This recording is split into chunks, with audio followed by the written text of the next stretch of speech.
teóricas. Entonces, las clases teóricas tienen un ritmo y el nuestro tiene que ver específicamente con que hoy tendríamos recién la tercera clase y ya tenemos el trabajo práctico integrador.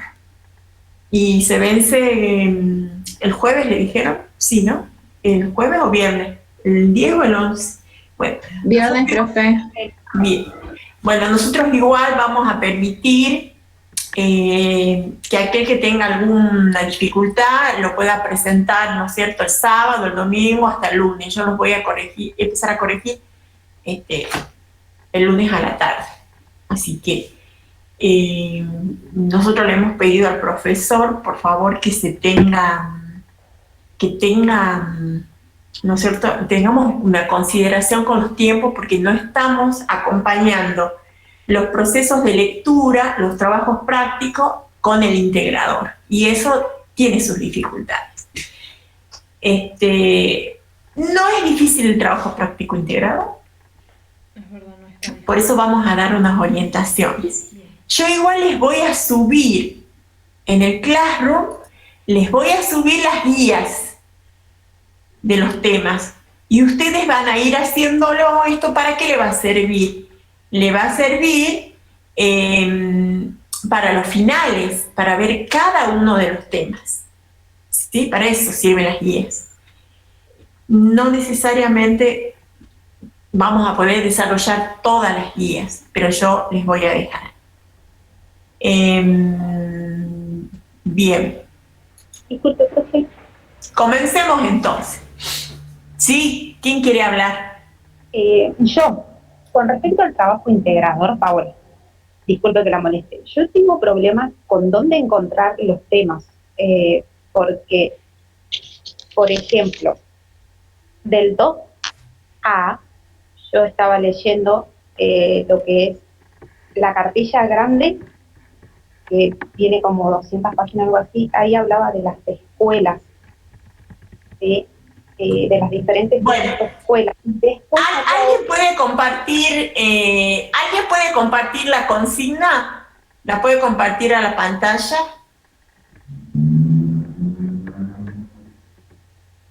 ¿Quién puede compartirla? ¿Quién la tiene a la consigna y la comparte? Compartir pantalla, profe, así está habilitada la función para que nosotros podamos compartir pantalla. A ver, ahora me fijo.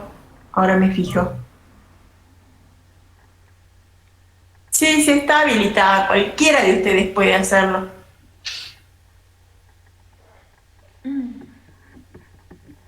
Ahí alguien ya está compartiendo pantalla. Sí. ¿Intentó? No. ¿Intentó? Yo pude, pero no sé cómo mandarlo, digamos. A ver. Espérame.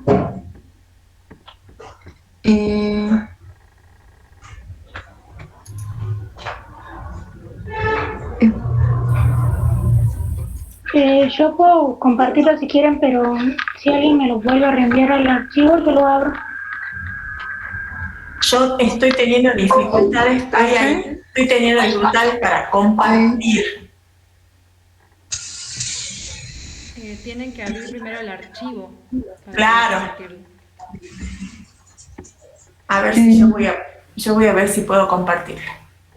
No puedo, profe, no.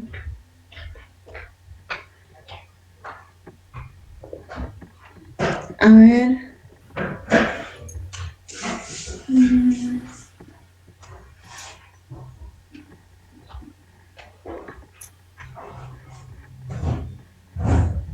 No puedo, profe, no me deja. ¿No te deja?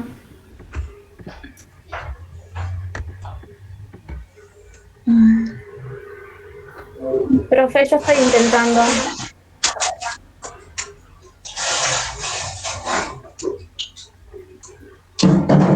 Profe, Sí. ¿te está compartiendo? Bueno, no, espere. A ver, yo voy a salir. Qué hincha pelota. A ver, Denita, cuando yo estoy acá, por favor, no me molestes. Sí, se ve. Ahí se ve, sí se ve. Vamos al cuadro. Directamente vamos. Miren. Ahí. El tema es que no te sale completo, no sé por qué. ¿Ustedes lo ven bien? Rotar la pantalla. Es que Ah, está sí. desde el celu, girala. Claro, ajá, o sea, poner para rotar, exactamente, Ahí sí. Fíjate si la podés achicar con los dedos.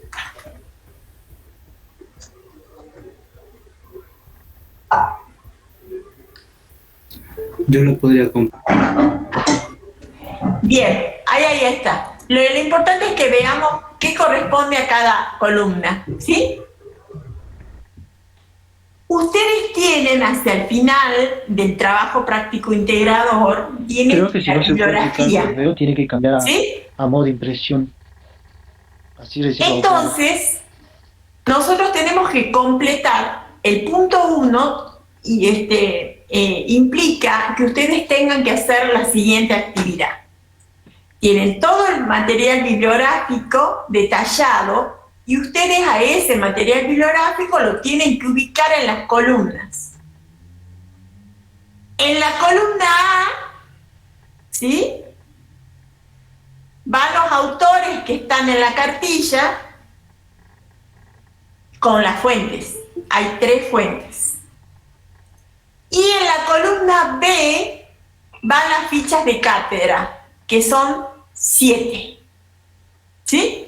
Pero ¿dónde van? Por eso dice que ustedes la tienen que ubicar. Entonces, hagamos la gimnasia de que la estaríamos completando. ¿Sí? ¿Qué pondrían ustedes? ¿Quién serían los autores de la cartilla que hablan sobre la educación bajo el régimen comunal, la educación espontánea o difusa? ¿Quién es el autor que vamos a poner en la columna A? Aníbal Ponce, profe. Bien, Aníbal Ponce, capítulo 1. ¿Sí? Porque Aníbal Ponce tiene 3 capítulos. Pero solamente va el capítulo 1. ¿Sí? ¿Vamos bien hasta ahí? Sí. Profe. Sí, profe. Y en la columna B, la columna B son las fichas. ¿Cuáles de las 7 fichas trabaja, ¿sí?, el tema de las comunidades bajo el régimen comunal? Creo que es la ficha de cátedra 1 y 2. 1 y 2, profe. 1 y 2, profe. ¿Y ustedes por qué dicen que la ficha 2 entraría ahí? Yo recuerdo que era así. A ver, profe, yo me fijo. Porque ahí muestra una parte del fragmento del capítulo 1 de Aníbal Ponce. Lo cita, o sea, hace una cita ahí. Y lo ¿Pero remarca. qué dice la cita? Hoy no estoy en el PDF, pero yo lo anoté, pero como el autor lo decía ahí. Profe, creo que sería solo la primera ficha, que es lo único que menciona sobre educación espontánea y lo primero. Sí, profe, solo la 1 porque la segunda ya es tradicionalismo. Claro, lo que pasa es que el profesor, para hacer una relación con el tema anterior, extrae un pedazo, un texto, ¿no es cierto?, una cita y lo pone. Pero nosotros tendríamos que tener con claridad que en la columna 1, para el tema A, va Ponce. No hay fuente histórica pedagógica y en las fichas de cátedra va la número 1. ¿Sí? Sí, profe. Vamos al tradicionalismo educativo ancestral, las escuelas de escribas. Profe, disculpe un segundito. Sí, En ficha de cátedra ahí solo ponemos el número de la ficha, nada más es suficiente con eso. O sea, por ejemplo, el número 1 ahí. claro, ponen ficha de cátedra. Lo que hacen, ustedes lo que tienen que hacer es, hacia el final, ¿no es cierto?, del documento del trabajo integrador está toda la bibliografía. Lo que tienen que hacer es copiar y pegar. ¿Sí? Copiar profe. y pegar. Entonces, ¿ahí qué van a poner en la columna B? Ficha número 1.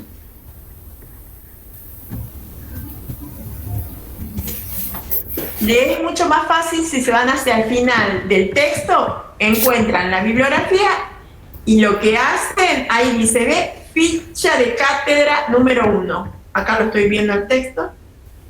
Ficha de cátedra número 1. ¿Bien? Avancemos entonces. En el punto B,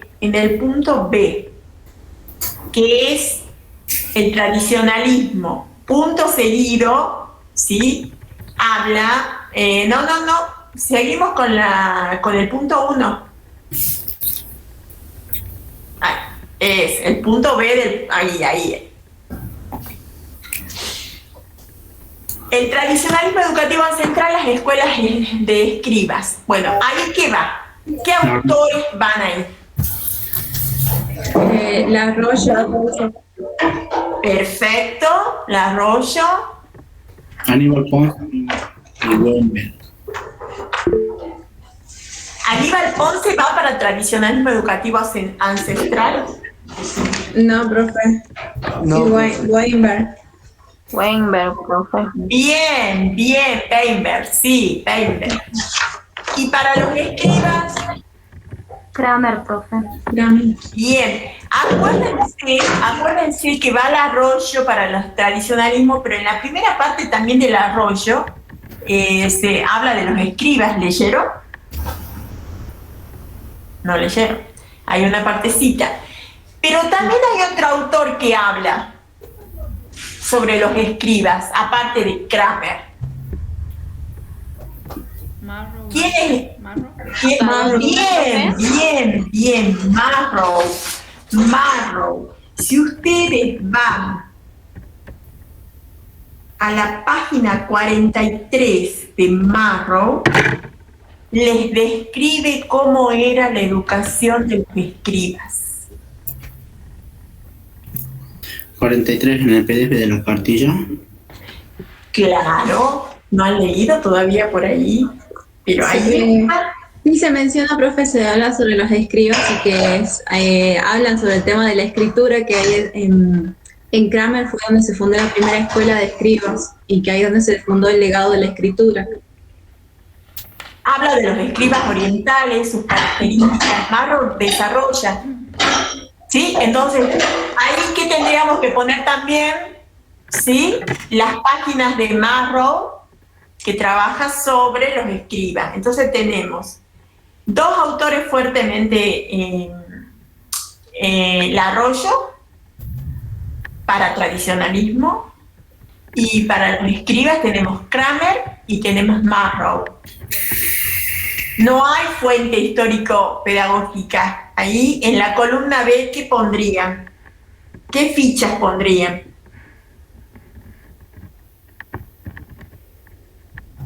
Para tradicionalismo.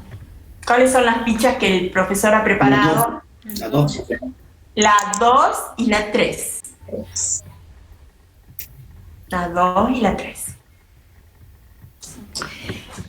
Se supone, pero no han tenido el tiempo suficiente para hacerlo. Por eso nosotros hemos quedado de acuerdo a los jefes de trabajos prácticos que los vamos a ayudar. Porque si ustedes han leído toda la cartilla, esto sería una gimnasia nada más. Ustedes sabrían ubicarse y decir, este autor va acá, este acá, este acá, este acá, porque tienen, ¿no es cierto?, el dominio de la cartilla. Pero bueno, no está sucediendo eso porque se necesita más tiempo para la lectura. Entonces vamos ahí. Bien, vamos para el tema, el desarrollo de la educación clásica y sus proyecciones. ¿Qué irá ahí de los autores que tenemos? Marrow. Sí. Ponce puede ser también, ¿verdad? En algunos puntos trabaja Ponce, sí. ¿Y cuál es? ¿Qué más?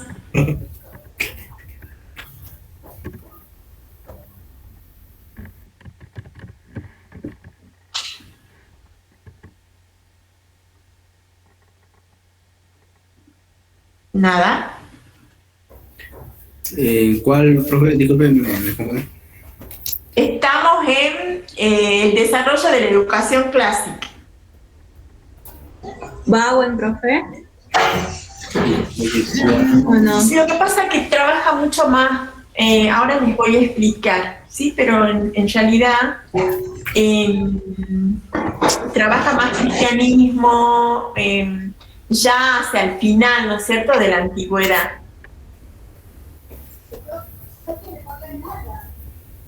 Entonces, ahí tenemos qué autor en el desarrollo de la educación clásica y sus proyecciones. Marrow, ¿sí? Bien. No hay más que eso. Solamente Vamos a la Marrow, educación profe. numérica, vamos a de la educación numérica a la civilización de la Paideia, Esparta. La educación estatal, ¿sí? La educación ateniense. ¿Qué autores van ahí? Marrow. ¿Sí? ¿De Esparta? Y Ponce. ¿Y de Atenas? Y Ponce, profe. También Ponce habla sobre Esparta y Atenas. Bien, Ponce, seguro Ponce. Marro también habla, pero de forma general. ¿Y qué fuentes historiográficas tenemos ahí?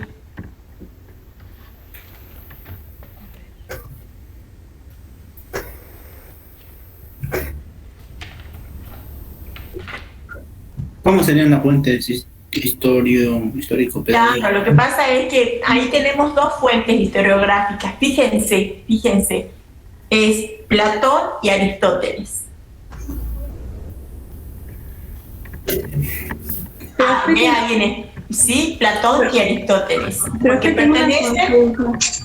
pertenecen a la época clásica de Esparta y de Atenas, específicamente de Atenas, ¿sí? ¿Y cuál es la fuente bibliográfica? Es Platón y Aristóteles. Hacia el final también de la cartilla ustedes la tienen, no han podido leer todavía eso, ¿no es cierto? ¿Algo? Yo sigo en Pons, pero estaba tomando de leer Pons. Entonces, volvamos de nuevo. Para el tema Esparta, la educación estatal y preparación militar, la educación ateniense, tengo Ponce,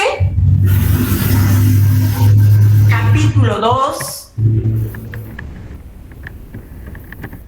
y tengo Platón y Aristóteles.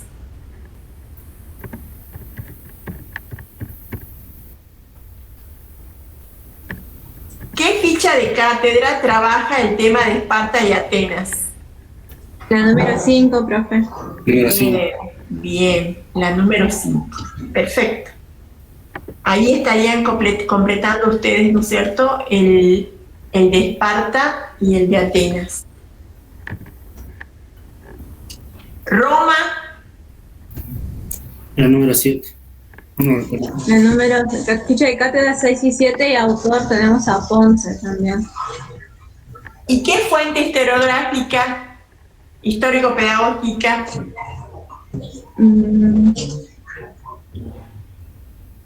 Fíjense que les eran 3. Si ya Platón y Aristóteles están en Atenas, ¿cuál es la otra fuente?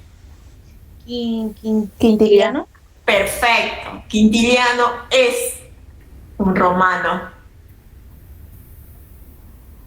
Ahí va. Quintiliano va en la educación romana arcaica, la nueva educación romana. ¿Sí? Tengo Ponce, capítulo 3. Quintiliano es la fuente histórica. ¿Qué número de ficha de cátedra va ahí en la columna B? La 6. En el 6 está. Sí. ¿La 6? La 7, profe. Acuérdense que la 6 es de educación clásica y la ficha 7 es de Roma. Entonces corresponde la 7.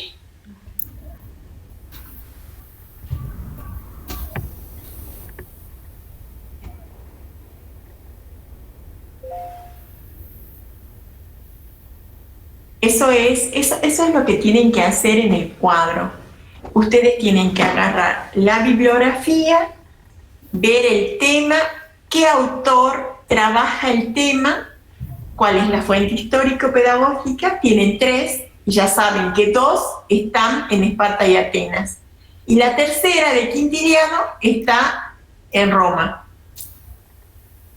Y en la columna B ustedes tienen que poner las distintas fichas de cátedra. Y ya la hemos identificado dónde van.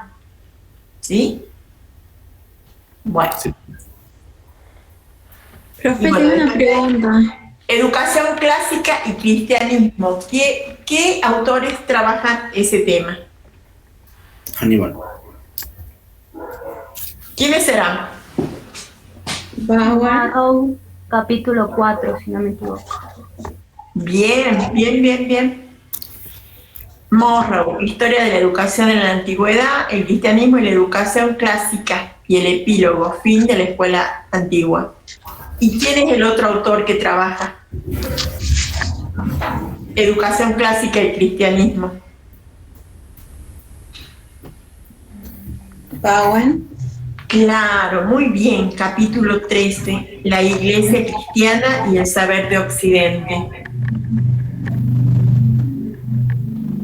¿Sí? ¿Lo han identificado? ¿Cuál, profe? Disculpe. Cuando digo educación clásica y cristianismo, tengo 2 autores. Marrow Marlon. Y Bowen. y Bowen, exacto. Bien. Profe, ¿cómo el nombre del otro autor? Marrow y Bowen. De Bowen. Y ese está en la 7, en la ficha número 7, ¿no, profe? Bowen, el Es la capítulo historia de la 13, ¿no? El capítulo 13. Profe, Porque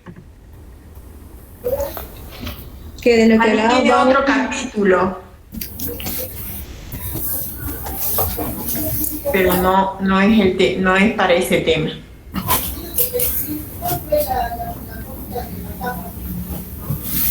Bueno. El profe, punto y la 1, ficha sería 7, también la ficha de cátedra sería 7, Claro. en la última. Sí, la educación clásica y el cristianismo, a la ficha 6 también trabaja, ¿no? Fíjense, habla de educación clásica. La ficha 6 trabaja educación clásica. Sí, Es verdad. Lo que pasa es que van a ver, el ejercicio tendría un sentido y sería significativo si ustedes pudiesen identificar los autores, leer la cartilla, leer las fichas, y entonces cuando uno tiene un conocimiento de lo que trata cada uno de los autores y de las fichas, puede identificar y ponerlo en los temas que le piden. Entonces, algunos de ustedes, por lo que han respondido, algunos de ustedes, está haciendo ese ejercicio, porque tienen claro qué autores van en los temas, ¿sí?, de la columna A, e identifican muy bien las fichas de cátedra y dónde van en la columna B. Entonces, no es que yo adivino, no adivino. No se puede adivinar. Claro, sí, porque en una de esas, por esa suerte, podés dar con algo, pero esto no es un, ¿cómo les puedo decir? Algo que uno pueda decir, bueno, a ver, adivino si va acá. El ejercicio es casualmente para ver si ustedes han podido acercarse a la bibliografía, a la cartilla, a las fichas, y saben de lo que se trata. Ese es el objetivo del punto 1. ¿Alguien tiene alguna duda de este punto? Profe, yo tenía una duda respecto a cuando usted dice el tema de las fuentes historio-bibliográficas. ¿Es lo mismo que dice ahí fuentes histórico-pedagógicas? Sí, sí, es lo mismo, es lo mismo. Ah, porque me confundía, yo sabía bien. Claro, Analia, está bien, está bien. Ahí dice histórico-pedagógicas, ¿por qué son histórico-pedagógicas? Porque tratan sobre temas educativos, pero son fuentes históricas. Ah, perfecto. ¿Sí? Y son 3. 2 representan al momento de desarrollo cultural, el siglo V. Es un siglo muy valorado en la historia de la humanidad por el aporte de los griegos, sobre todo de los atenienses, que hicieron a la cultura occidental. Y me falta mucho. ¿Sí? Y tuvieron muchísimos representantes, pero Sócrates fue uno de ellos. Aristóteles fue el segundo y el tercero fue Platón. Discípulos de discípulos, ¿sí? Sócrates, Aristóteles, que lo conoció a Sócrates en sus escritos y en su producción, y Platón. Entonces, nosotros, ¿sí? Si ustedes leen qué era para ellos la educación, van a entender por qué ellos pertenecen al siglo de oro, le dicen el siglo V de la educación, ¿no es cierto?, ateniense. Acuérdense que cuál va a ser la diferencia entre este periodo y el periodo clásico. El periodo clásico, de la educación clásica, es el periodo de expansión de ese modelo cultural que lo lleva a cabo Alejandro Magno. Y difunde y distribuye ese conocimiento producido, ¿no es cierto?, por los griegos al mundo antiguo. Y eso se llama educación clásica. O helenismo puede ser también, profe. Bien, Analia, o helenismo. ¿Sí? Entonces, ese movimiento se expande y se desarrolla y se fortalece, ¿no es cierto?, cuando ese conjunto de normas, valores, conocimientos que los griegos, ¿no es cierto?, consideran que son la paideia, ¿sí?, ese sistema cultural integral de formación de la persona, eso es la paideia, se difunde, se expande. Y algunos lo llaman helenismo. Así es, Analia. Sí, porque yo leí medio al principio confundida en los primeros días. Leía todo Bowen, leí toda la educación occidental, me leí todo lo que era Bowen y ahí entendí todo lo del helenismo sin haber leído a Ponce, nada. Entonces, perfecto, muy bien, sí. Bowen tiene su densidad, pero es muy bueno, es uno de los últimos grandes escritores de la historia de la educación que ha sistematizado, a diferencia de lo que es Ponce o a diferencia de lo que es Larroyo, que también hace una historia de la pedagogía, ha sistematizado de otra forma. Y sobre todo el periodo que tiene que ver con la educación clásica y el cristianismo, ustedes lo tienen que leer a Bowen para poder desarrollar ese tema cuando estén en el final. No hay otra, ¿sí? Él es el que más elementos les aporta. Magno también, pero tiene una manera diferente de escribir. Bowen en ese sentido es mucho más claro y describe el proceso, ¿no es cierto?, de cómo esa expansión de la cultura griega en un momento entra en contacto y en conflicto, con el cristianismo, ¿sí? Porque la educación clásica implicó un desarrollo del conocimiento científico y filosófico importantísimo. Le sirvió de base al cristianismo en algunos aspectos, pero en otros había conflicto de intereses, ¿sí? Era una religión que no admitía determinado tipo de desarrollo científico y de desarrollo de conocimiento. Entonces, o sea, a la vez que se necesitaba tener una formación, una base, una formación integral como la que planteaban los griegos, ¿sí? Porque sin eso no se podría haber difundido el cristianismo. A la vez el cristianismo renegaba de estas. No sé si alguna vez ustedes han visto algunas películas en esta parte, en este periodo, varias hay, donde se plantea esta disputa, ¿no es cierto?, que tiene que ver si no se discute, es dogmático. Cuando ustedes hablan de la religión, estamos hablando de que es un dogma, ¿no es cierto?, es algo que no se discute. Nadie va a discutir si existe Dios. ¿Lo crees o no lo crees? Si lo discutís, si lo cuestionás, estás en otro ámbito. Y su filosofía, los cristianos la basan casualmente en la fe, ¿no es cierto? Y una de las cuestiones que más se ha replanteado, se ha criticado desde el helenismo, desde la educación clásica, es casualmente en los dogmas. ¿Me entienden lo que les digo? Ahí entra un conflicto, pero bueno, convive la educación clásica con el surgimiento del movimiento, ¿no es cierto?, del cristianismo, y después, por supuesto, ¿qué vamos a ver en el eje 2? Vamos a ver cómo una de las pocas instituciones, cuando se desmembra el Imperio Romano, una de las pocas instituciones que sobrevive, y les podría decir que existe en el siglo II, en el siglo III, en el siglo IV después de Cristo, es casualmente la Iglesia y el cristianismo. ¿Sí? Vamos a ver que en el eje 2, cuando veamos feudalismo, ¿quiénes van a tener el poder? Ese poder que habla Ponce. La Iglesia.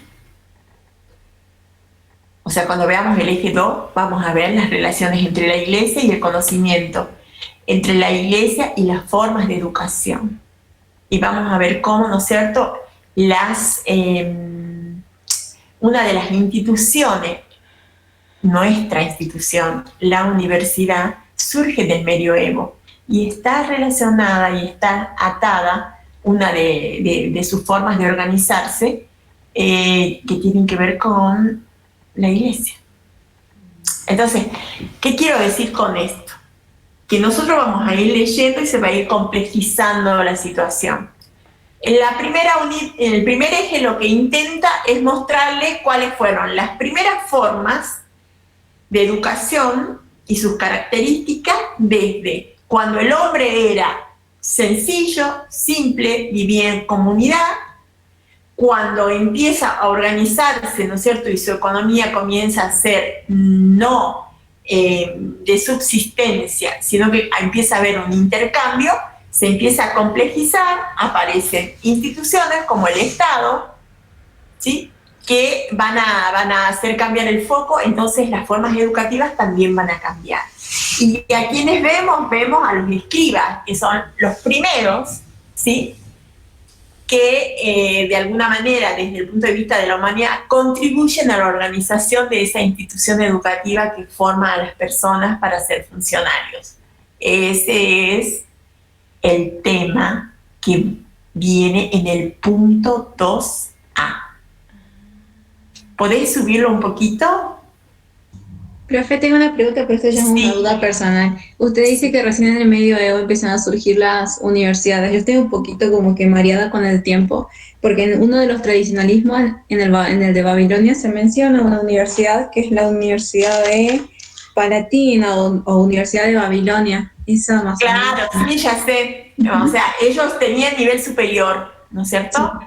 Pero como organización gremial, corporal, que tiene determinadas características, ¿sí?, que se organiza a través de alumnos, de docentes, que tiene un plan de estudio, que, ¿no es cierto?, tiene una vinculación política con el poder y con los estados, nosotros lo vamos a ver en el siglo XI.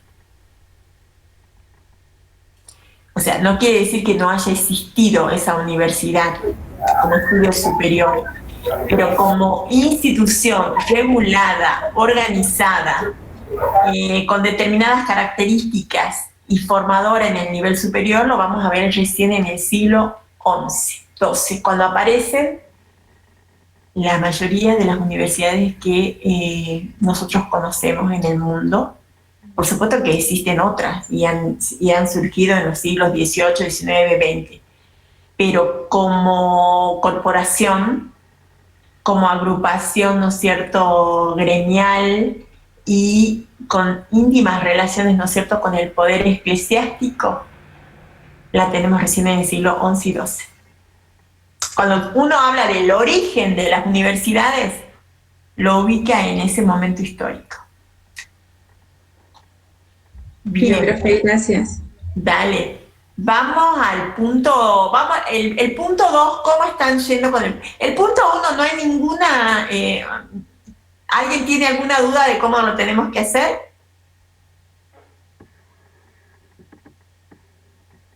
Sí, no. ¿Entendieron cómo tienen que hacerlo?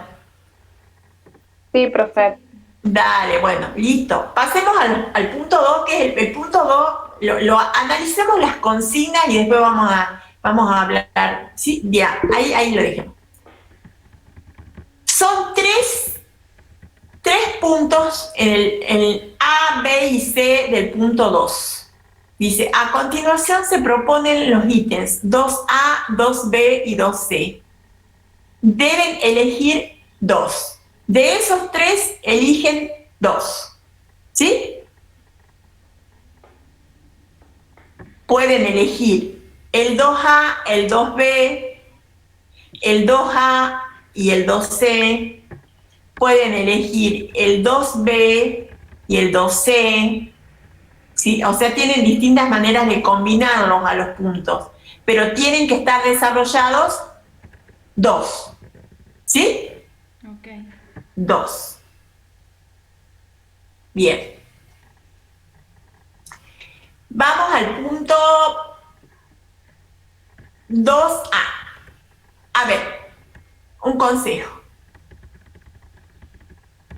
Y si yo tengo de estos 3 y me preguntan a mí cuál elegiría, Los escriba. bueno, si yo tengo un dominio claro, he leído la bibliografía, he leído las fichas, yo no tendría problema de cualquiera de los 3 los puedo responder. Ahora, si vamos en términos, ¿no es cierto?, de tiempo y de dedicación y de poder, el 2A es el más fácil. El 2B También. tiene su complejidad, pero también lo elegiría. Y el 2C, fíjense cuál es el 2C. ¿Sí? Sí, son autores que ya los leímos, la mayoría creo yo. Claro, el 2C es bastante, ¿no? ¿Qué se entiende por paideia? ¿Qué es la sigla? Tendríamos que leer, ¿no es cierto?, lo que dice Marrow, ¿sí? Tendríamos que ver lo que dice Bowen, ¿sí? Para poder dar y para poder decir, bueno, ¿qué era para la paideia para los griegos? ¿Qué era la paideia para los romanos? ¿Y sí? ¿Y qué significa la paideia? ¿Qué significa? O sea, es más de elaboración. O sea, se sostiene en una bibliografía, pero es de más de elaboración. De todas maneras, si yo lo tengo re claro, ¿no es cierto?, al punto 2C puedo también desarrollarlo. El año pasado, varios del grupo de mi comisión eligió el 2C. Pero bueno, ustedes eligen cuáles. ¿Sí? Pero vamos al punto 2A. Vamos a ver algunas ideas del punto 2A.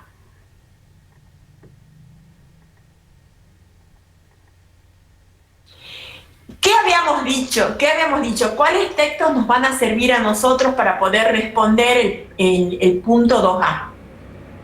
Los escribas. Las primeras escuelas. ¿Quiénes eran los autores?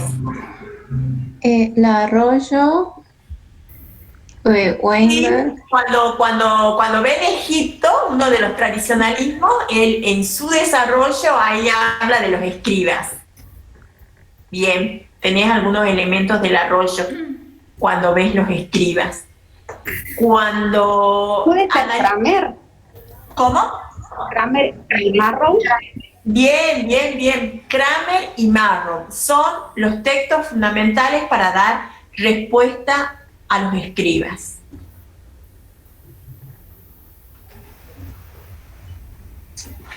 Bien. ¿Quién leyó ya Marrow?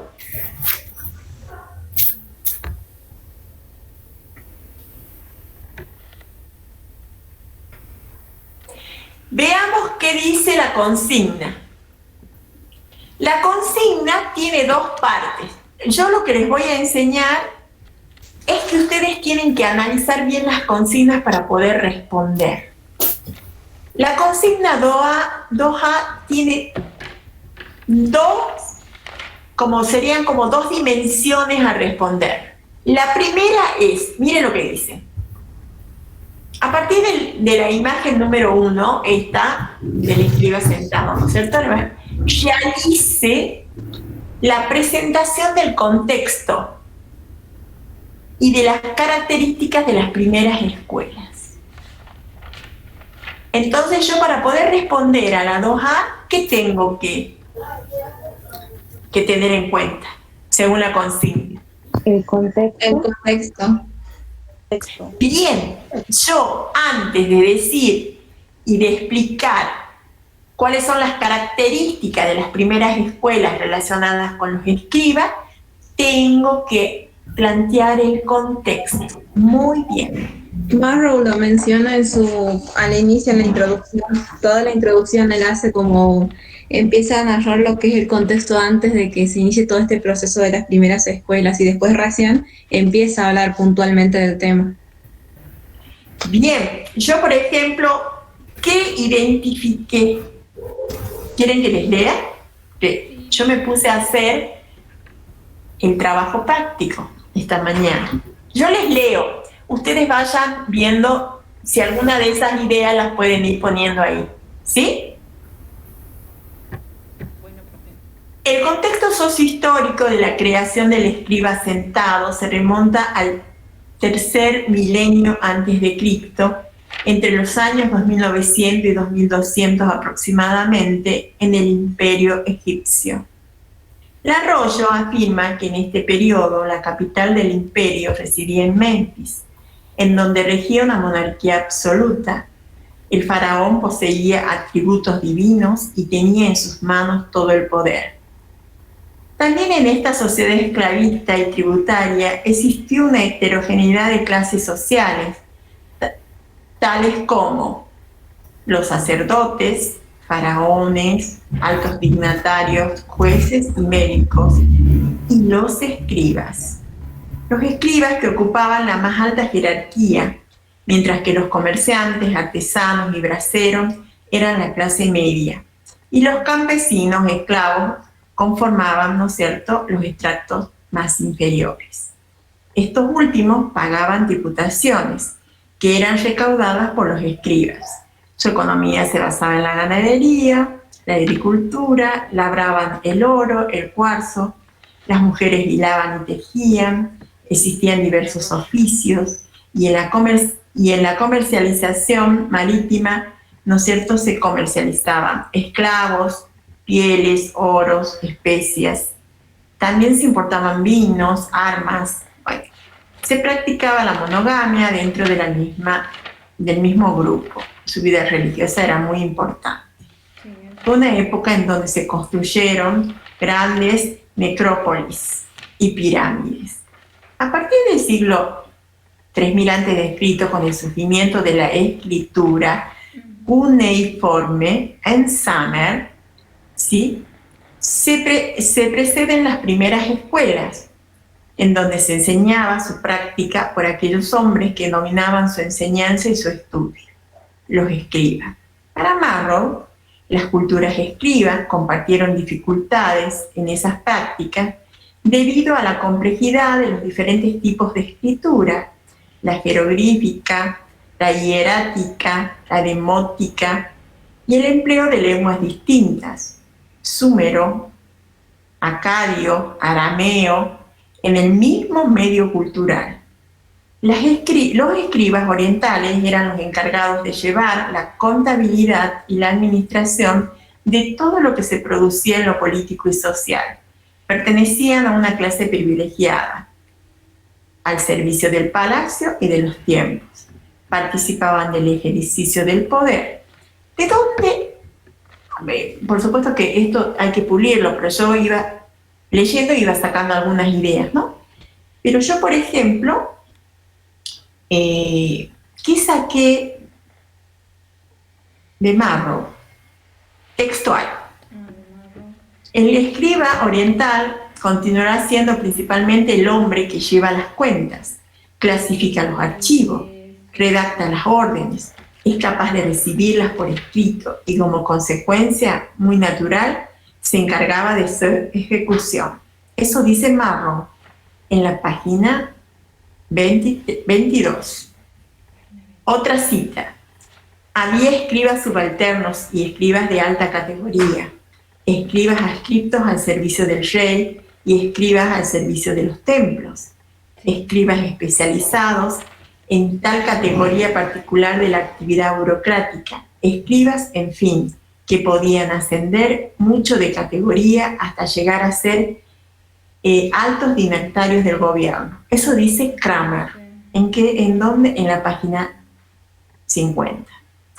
Estudiaban las 13 escrituras: contabilidad, agrimensura, religión. La posición social del escriba era envidiable.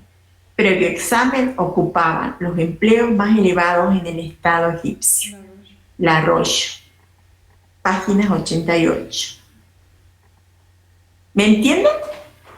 O sea, cuando uno va a hacer va a dar una respuesta sobre un tema, tiene que ver lo que pide la consigna, y si nosotros tenemos fuentes, en este caso bibliografía específica, yo tengo que encontrar algunas características o algunas afirmaciones que sustenten lo que yo estoy diciendo de los escribas.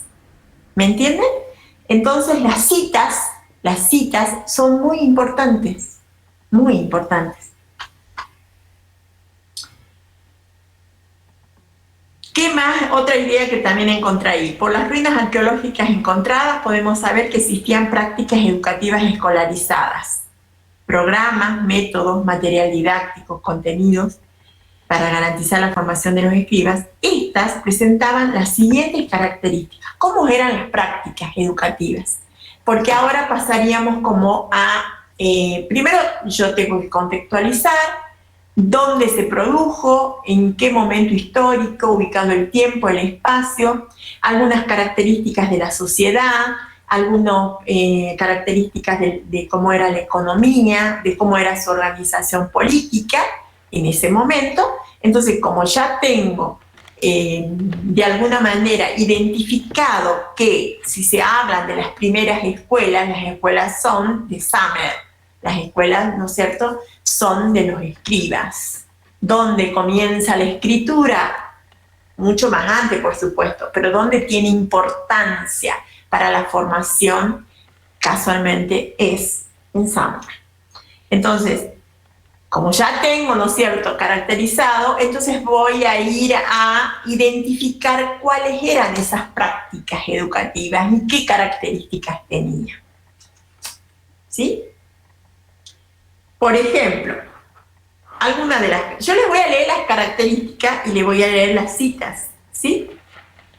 Después ustedes, por supuesto, van a armar su propia respuesta. Lo que quiero hacer con esto es tratar de ayudarlos a orientarse qué tendría que ir en esas respuestas. Yo no les voy a decir cómo ustedes la tienen que armar, pero sí les voy a dar algunos elementos para que ustedes lo tengan en cuenta y con la lectura de la bibliografía ustedes puedan dar respuesta al punto 2.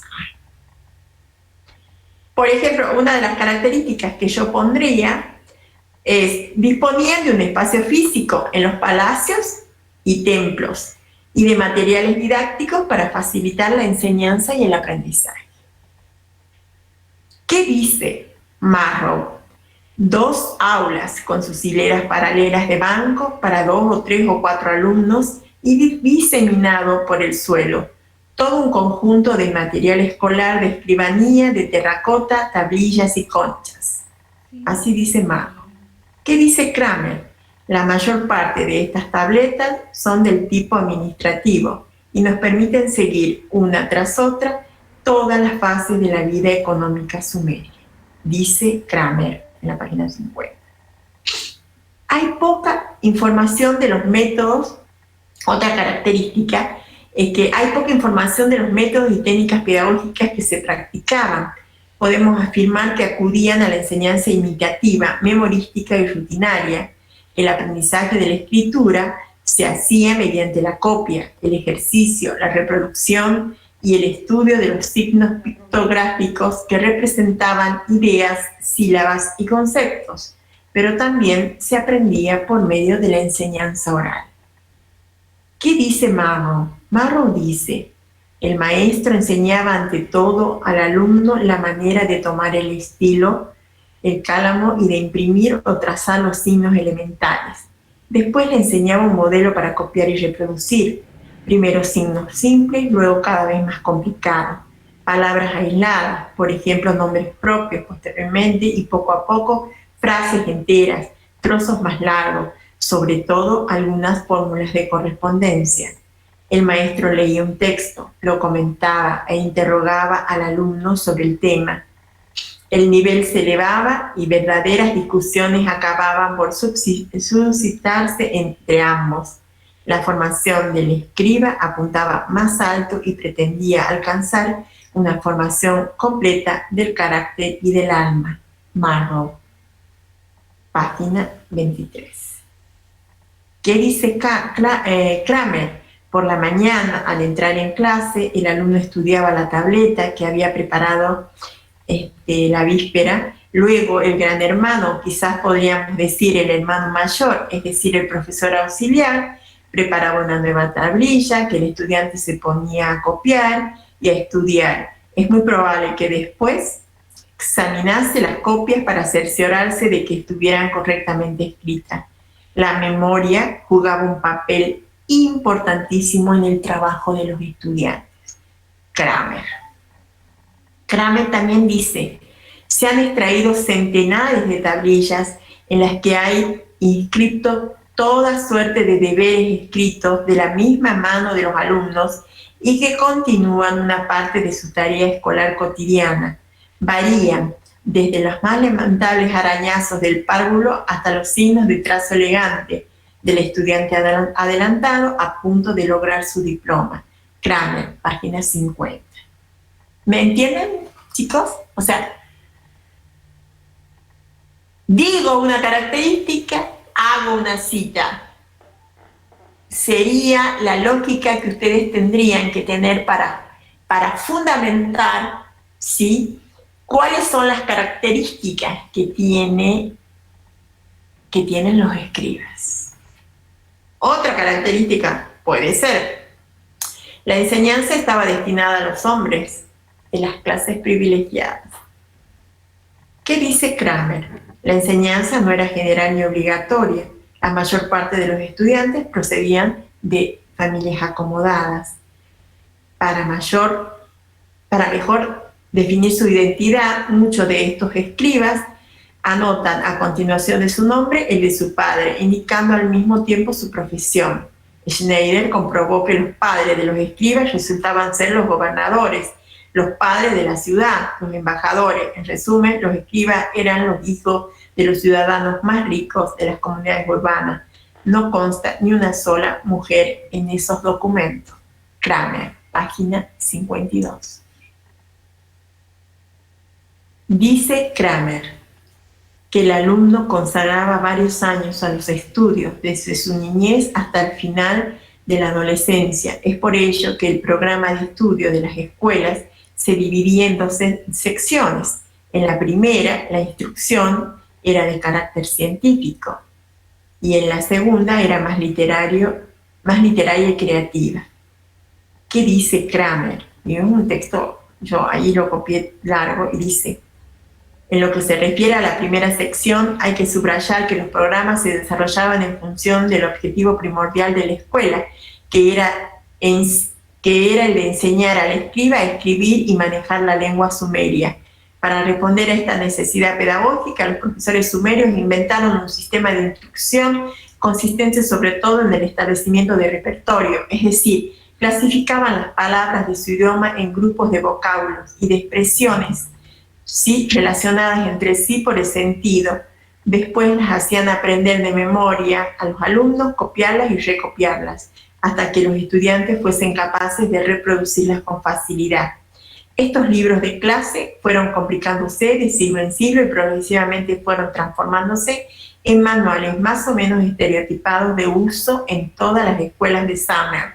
Los profesores sumerios elaboraban igualmente diversas tablas matemáticas y numerosos problemas detallados acompañados de su solución. Kramer, páginas 53 y 54. Otra característica: en las escuelas de los escribas, los profesores eran privados y pagados por las familias. También estaban organizados en una especie de jerarquía. Otra característica, hay cita de eso. No lo voy a leer todo porque, otra característica, el ideal pedagógico de estas escuelas era formar a los escribas para la administración de los templos y el espacio.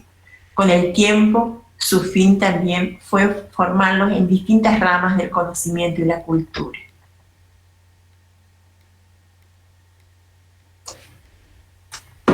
A ver, esas serían algunas de las características que cuando, ¿no es cierto?, yo volví a revisar la bibliografía, encontré como evidencias, como huellas, porque cuando ustedes digan tal característica de Sumer, ¿sí?, y de los escribas, tienen que tener algún sustento. ¿Dónde lo encuentran al sustento? A la explicación, ¿sí?, en lo que dicen los autores. Y si lo dicen los autores y es textual, una cosa es que yo diga que la característica es que ellos pertenecían a clases privilegiadas. Esa sería como una característica general. Pero ¿dónde encuentro el sustento de eso? Y yo les decía en la página tanto, ¿me entienden lo que les digo? Les nombraba la cita donde está sostenida esa característica. Esa sería Sumer, los escribas. Entonces, dos textos me van a dar a mí elementos para poder responder ese punto. Marrow y Kramer. ¿Kramer? Tiene como 200... También hay una guía, miren, hay una guía que hice yo de Sumer. Bueno, que no la logramos trabajar, que tiene que ver con esto, con identificar la característica y con buscar, ¿no es cierto?, la cita del autor que da cuenta de esa característica. También hay un video, por ejemplo, vieron que a algunos nos cuesta leer, no nos gusta la escritura, entonces nos cuesta. Hay unos audios donde es interesante lo que cuenta este audio, es lo que dice Kramer sobre los escribas. Si quieren se los comparto. Entonces, no está escrito, está hablado, es un podcast, ¿sí? Pero habla de Sumer y les dice las características también. Entonces, recapitulemos con el punto 2A. 2A. Tiene dos partes. Tengo que identificar el contexto, tengo que describirlo, tengo que decir, ¿no es cierto?, cómo son, su organización social, su organización política, el espacio y el tiempo histórico, ¿no es cierto?, que se vive de Sumer, dónde lo ubicamos, ¿no es cierto?, qué formas, ¿no es cierto?, de organizarse tienen, ¿sí?, qué características hacen entender de por qué, ¿no es cierto?, en ese momento, en esa sociedad, con esas características sociopolítico-económicas, surge el aporte a la humanidad que hacen los escribas.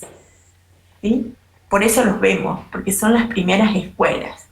Imagínense que ellos van a hacer todo un sistema sistema de formación que les permita responder a las demandas que necesitaban, ¿no es cierto?, de organización del Estado y cómo tenían que preparar a estos funcionarios para que cumpliesen ese rol. Entonces, por eso, ¿sí?, aparecen las primeras escuelas, por eso Summer, ¿no es cierto?, y los escribas son importantes dentro de la historia de la educación. Bien, ese sería el punto 2A. ¿Lo entienden? ¿Alguien quiere preguntar algo? No, Profe, entonces solamente las características tienen que tener fundamentos. Y toda la presentación del contexto que hacemos, eso simplemente se serviría como para introducir en el tema. Claro, porque, nosotros tenemos que aprender, y eso es lo que intento y espero que lo podamos lograr. No sé si al ritmo de lo que está planteando el profe en los teóricos, pero el objetivo, por lo menos, que nosotros compartimos con la profesora Carrizo, después de tantos años de enseñar en el primer año, es que nosotros tenemos que ayudarlos a ustedes, a que ustedes puedan comprender los procesos, tener buenas lecturas y saber hacer los trabajos. Entonces yo les tengo que enseñar a ustedes. Entonces yo podría haber tomado la decisión, y también es una opción y la respeto, de otros colegas, ¿no es cierto?, de decir que cada uno haga el práctico como pueda, que lo entienda como pueda. Pero yo creo que en la universidad, y sobre todo en el primer año, yo lo que tengo que hacer como docente es ayudarlos a ustedes a crecer. Entonces, tenemos que leer bien las consignas, tenemos que ver en qué nos está pidiendo la consigna y qué aspectos de lo académico nosotros tenemos que ir incorporando en los trabajos. Y este es uno de los aspectos que tenemos que ir incorporando en los trabajos escritos cuando nos pidan en las distintas materias.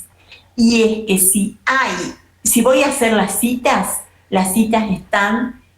tienen que ser correctas. Se las hace por distintas normas, pero comúnmente nosotros usamos las normas APA. No sé si ustedes quieren, también les subo cómo se hace una cita, ¿no es cierto?, en el párrafo, ¿sí?, una cita al pie del texto o una cita al final del texto. Son distintas formas, pero la cita, ¿no es cierto?, de alguna manera nos permite ser respetuosos de las ideas de los otros. A eso voy. Si nosotros lo estamos leyendo a Kramer, entonces no es mi idea sobre los escribas, porque no te estoy pidiendo la opinión si yo voy a hablar de las características, voy a hablar de las características, ¿no es cierto?, que está planteando Kramer o Marro, y para eso los tengo que citar. Yo puedo decir que después de haber leído estos dos autores, ¿sí?, si me piden la opinión, un comentario, puedo decir, ¿no es cierto?, qué complejidad que tenía el sistema educativo, en este caso el sistema formativo de los escribas, que me parece, me atrapa, ¿no es cierto?, en esa cuestión de cómo eran sus prácticas para poder aprender. Imagínense, decían que tenían que tener una excepcional memoria para poder acordarse y reproducir todo lo que se enseñaba. Yo no comparto ese modelo memorístico, pero sí admiro y me asombra todo lo que hacían para aprender y para poder de alguna manera resguardar los conocimientos que se necesitaban para dar respuesta a un estado complejo y a una economía que se acrecentaba. Desde ahí los miro a los escribas, ¿no es cierto? Entonces, pero no me están pidiendo en la consigna mi opinión y qué pienso y qué considero, no, me están diciendo que presente el contexto y que caracterice a las primeras escuelas. Eso me está pidiendo la consigna. Entonces, ¿qué puedo hacer? Puedo tomar a los autores, identificar algunas ideas. Lo que yo les dije no es que las ideas de las características de las primeras escuelas no está textualmente así en Kramer. y en marrón. ¿A dónde está la posibilidad que tiene el sujeto de armar una respuesta? Ahí casualmente. Yo encontré algunas características y las escribí, pero ustedes pueden encontrar otras, ¿sí? Pueden centrarse, por ejemplo, en la relación que se establecía entre el maestro y los estudiantes. Pueden encontrar, ¿no es cierto?, las formas de evaluación, cómo eran las otras características de las prácticas, cómo eran los currículum, qué se enseñaba. Esta es otra característica. Yo tomé algunas, se pueden desarrollar otras. Es un tema que se abre. Entonces, lo que ustedes sí tienen que tener en claro es que tienen que poder describir con fundamento las características de las primeras escuelas. Ese sería el punto A. Bien. ¿Alguna duda? Más o menos, ¿no? No, profe. Bien. Vamos al punto B. Veamos el punto B porque es medio engañoso y acá los quiero ayudar. Vamos al punto B, al 2B. Dice, miren lo que dice. Realice, vamos a desglosarla, ¿no? Realice un texto expositivo que presente las características de la educación en las polis griegas. Desde ya me está diciendo que no voy a escribir como yo quiero.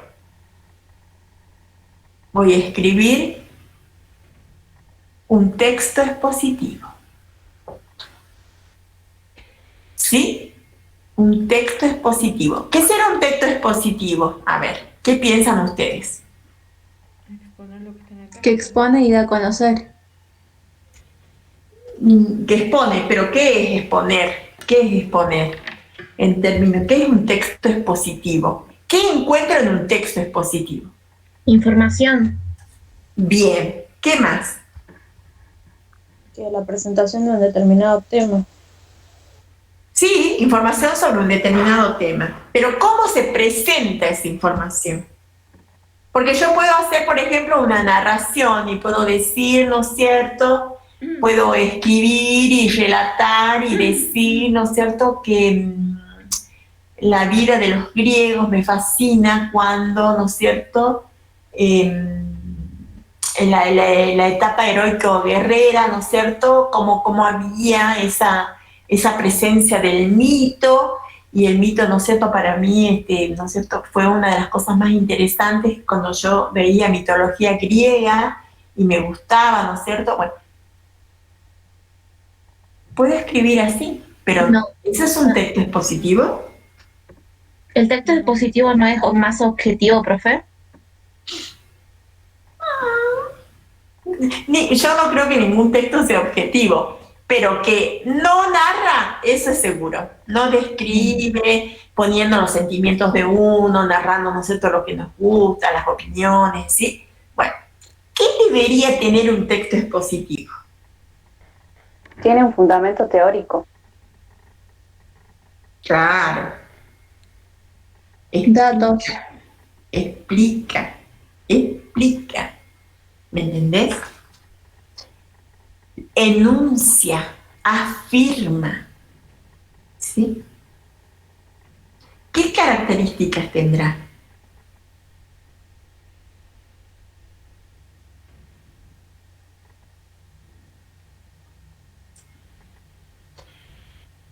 ¿Es informativo? Lo han dicho, porque presenta datos o información sobre hechos, fechas y personajes. Es explicativo, porque la información que brinda incorpora especificaciones o explicaciones sobre los datos que aporta. Es directivo, porque funciona como guía de lectura presentando claves explícitas, una introducción, un título, un subtítulo. Ese es un texto expositivo. Si quieren, les subo algunos ejemplos de texto expositivo. Pero dicen que yo en el punto 2b tengo que realizar un texto expositivo de las polis griegas. Punto seguido. Para el desarrollo del escrito, ese del texto expositivo, considere las siguientes cuestiones centradas en Esparta y en Atenas. Y tengo que tener en cuenta eso: contexto político, social, económico y cultural, concepción y vida del niño, educación destinada a los niños y jóvenes. Quiere decir que ese texto expositivo, donde yo voy a caracterizar la educación de los griegos, ¿sí?, voy a tener en cuenta, cuando vaya haciendo un planteo, una introducción, voy a plantear el contexto, y, ¿sí?, social, económico y cultural. Voy a dar algunas características, ¿no es cierto?, de Esparta, de Atenas, y voy a decir cómo era, cómo se lo concebía el niño, qué características tenía, y cómo era la educación que formaba a esos niños. Y bueno, esos niños, depende de qué niño hable. Estamos hablando de las clases dirigentes, estamos hablando de los hijos de los gobernantes, estamos hablando de los hijos de los comerciantes, de los niños de los hijos de los comerciantes, estamos hablando de el modo esclavista, de lo que predominaba en la antigüedad, de los niños, ¿no es cierto?, esclavos. ¿De quién estoy hablando cuando describo esas características? ¿Me entienden? Entonces,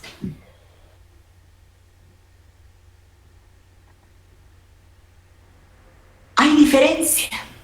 ¿Ustedes han leído Esparta y Atenas ya? ¿Vieron cómo es la sociedad espartana, cómo es la sociedad ateniense? Profe, si mal no recuerdo, en la ficha de cátedra que usted subió a la plataforma, en un momento, hablando de Esparta, se mencionaba el tema de la infancia, pero en Esparta la infancia como guerrera, digamos. Los niños ya desde la primera ya se los iniciaba en las artes guerreras, todo esto.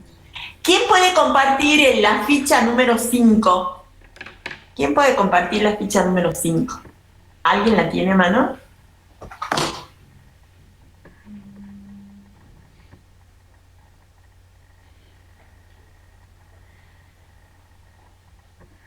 A ver si yo la puedo buscar y si las puedo compartir. Ay, me falta la ficha número 5.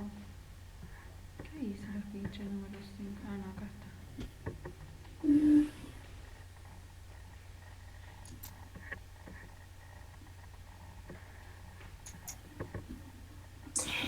Vamos pensando, hasta que yo les pueda compartir la ficha, qué características tiene la sociedad espartana y qué características tiene la sociedad ateniense.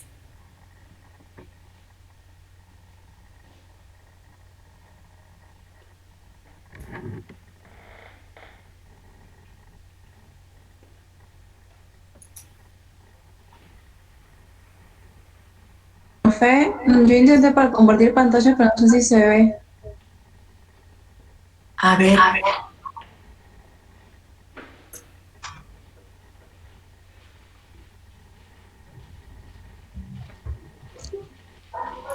¿Se ve, profe? Sí. Perfecto. Usted dígame dónde quiere que ponga, dónde quiere hacer énfasis y yo la busco en la página. Dale.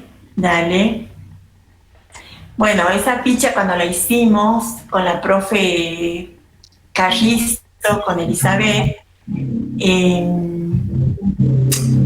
¿cómo les puedo decir? Fue un desafío hacerla, ahora la estamos mejorando, ustedes la tienen en la versión del año pasado, pero es una ficha, ¿no es cierto?, que intentó mostrarle, porque, viste, cuando el texto es plano, lo que son las bibliografías, la verdad que nosotros pensamos que podíamos elaborar una ficha que intente, a través de las imágenes, de los videos y de la elaboración propia, un panorama de lo que fue Esparta y de lo que fue Atenas en en esto que vos estabas hace rato diciendo, Analía, en qué se diferenciaba el sentido o el ideal pedagógico de la sociedad espartana a diferencia de la sociedad ateniense, ¿sí? Y casualmente una de las características es que el espíritu guerrero que tenía la sociedad espartana impregnaba las prácticas educativas, ¿sí? Y también la tenían los griegos, porque fueron expansivos, expansores, ¿no es cierto? Conquistaron muchísimos pueblos, muchísimas culturas. Y o sea, no se podía discutir de que si tenían un espíritu guerrero, pero no es el que ha prevalecido en sí en el concepto de la paideia, de la cultura, de la transmisión, de la visión integral que tenían los atenienses. Por supuesto, su sentido pedagógico, su ideal pedagógico era más integral, donde la cuestión física y la cuestión guerrera formaban parte de algunos miembros, pero ellos intentaban construir otro tipo de sociedad. Entonces, la diferencia, ¿no es cierto?, los dos son griegos, ¿sí? Los dos tienen cultura mediterránea, pero la forma de organización social, la forma de organización política, ¿sí? ¿Qué es lo que prevalecía? Permite que emerja la práctica educativa de una manera diferente en Esparta y en Atenas.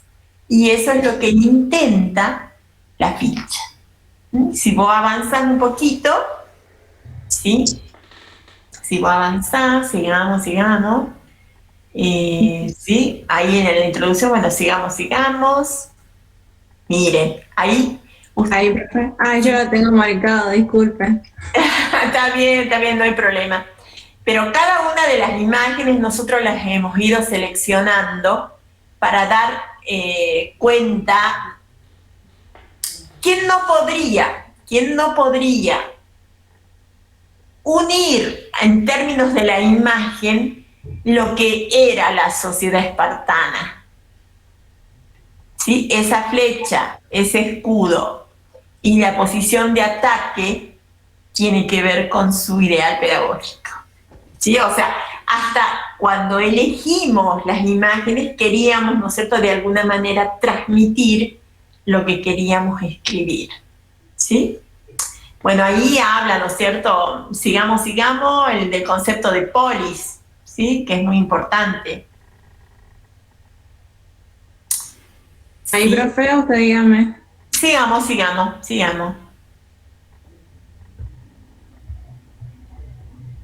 Bueno, ¿por qué el mapa? Los mapas que hay ahí, de alguna manera.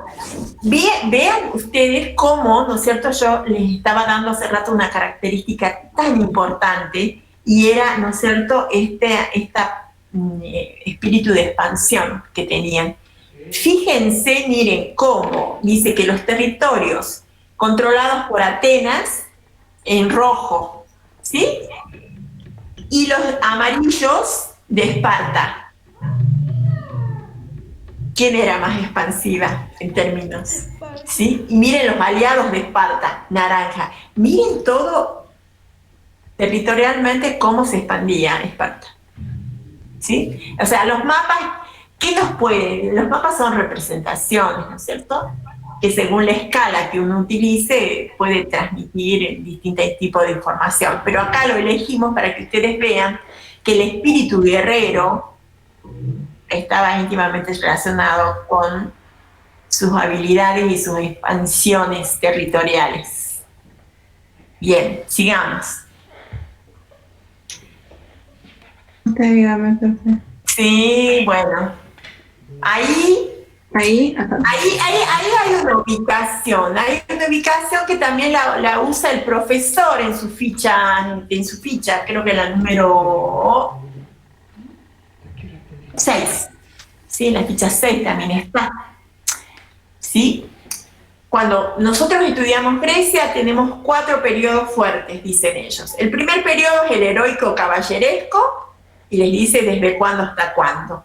Y entonces ahí lo que predomina, dice, es el honor, el heroísmo y el espíritu, reflejados en Homero. ¿Quién no ha leído la Ilíada de la Odisea. O sea, no sé si ustedes no tuvieron la posibilidad de hacerlo, pero cuando uno vieron las películas antiguas y cuando tienen ese ambiente, esa cosa de lucha, las podemos ver en ese tipo de producciones, ¿no es cierto?, artísticas como son las películas.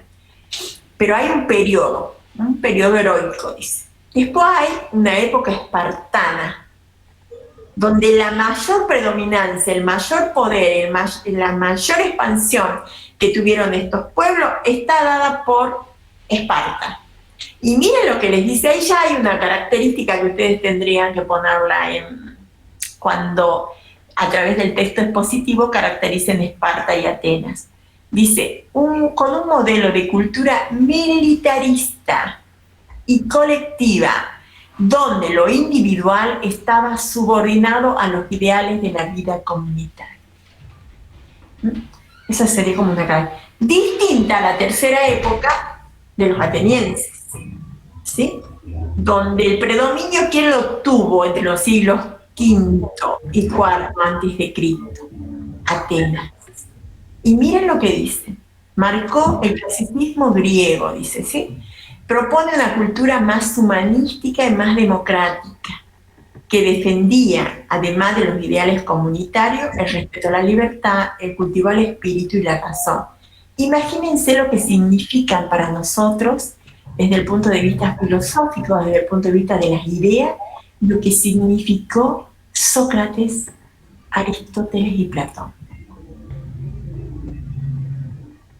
¿Sí?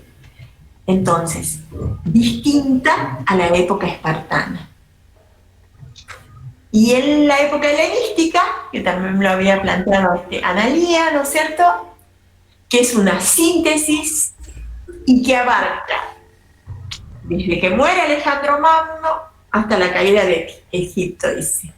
La influencia helenística se extendió durante siglos gracias al influjo romano y bizantino.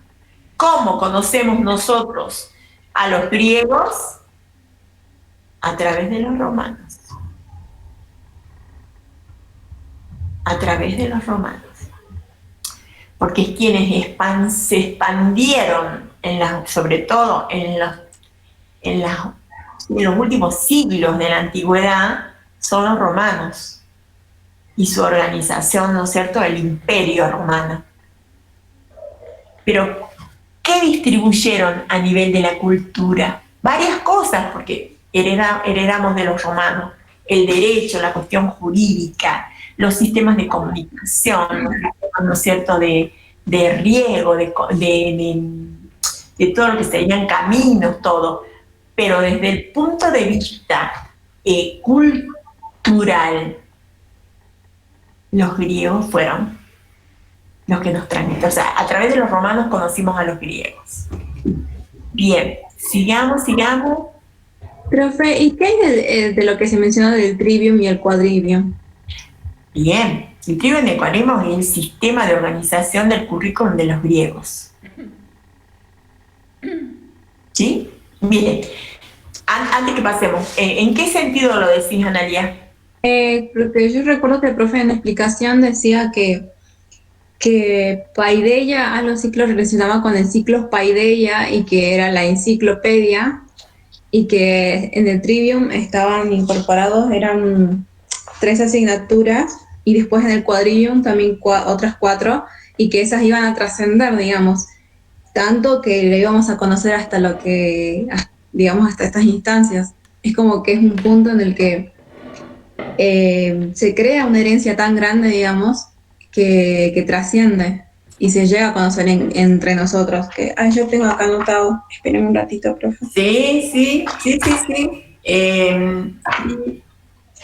Bien, espera.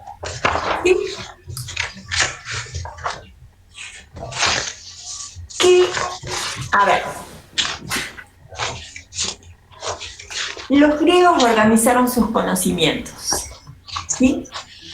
Esos conocimientos, ¿no es cierto?, se aprendían en distintas escuelas que tenían los griegos. ellos organizaron de tal forma su sistema educativo, tenían nivel primario, tenían nivel secundario y tenían nivel superior. Y en cada uno de esos niveles se enseñaban ramas del conocimiento. El trivium y el quadrivium. ¿Por qué a qué hace alusión el profesor? En que la forma en que organizaron el conocimiento los griegos hoy sigue vigente. En ese sentido lo dijo el profesor, que trasciende al mundo antiguo, porque se expandieron gracias a los romanos, se conocieron, ¿no es cierto?, distintas facetas de esa formación, pero miren cómo trascendieron los griegos, que hoy en el siglo XXI podemos decir, por ejemplo, ¿sí?, que la matemática, la música, ¿sí?, la retórica, que son algunos de los integrantes del trivium y del quadrivium, forman parte de los conocimientos que se enseñan en cualquier sistema educativo. ¿Me entienden? O sea, y lo organizaron allá. Estamos hablando de más de 25 siglos. En ese sentido lo ha dicho el profesor, Analía. ¿Sí? Profe, me quedé sin batería en la computadora y se me apagó, así que no le escuché muy bien la explicación, por eso se dejó de compartir pantalla, todo. Ah, bien. Bien. Entonces, recapitulando. ¿Por qué lo vemos a los griegos?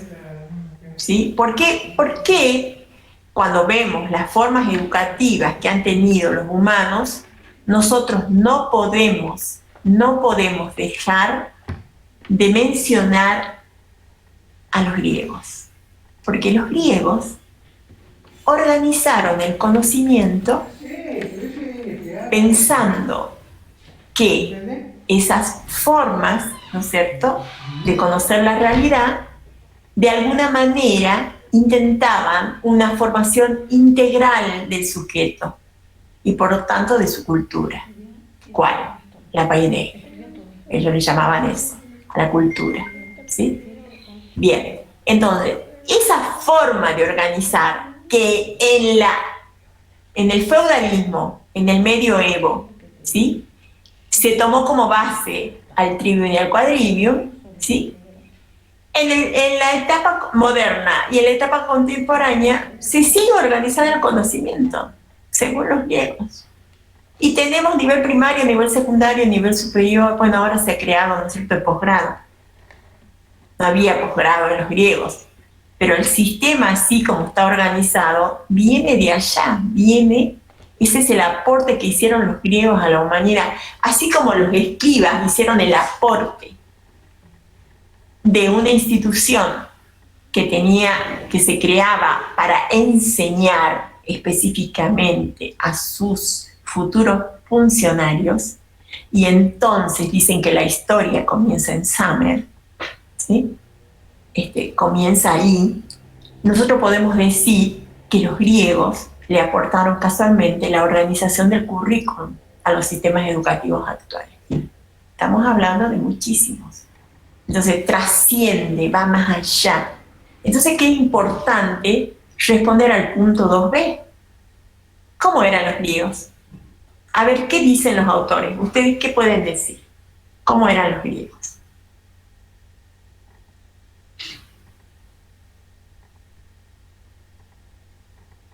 ¿Leyeron sobre eso?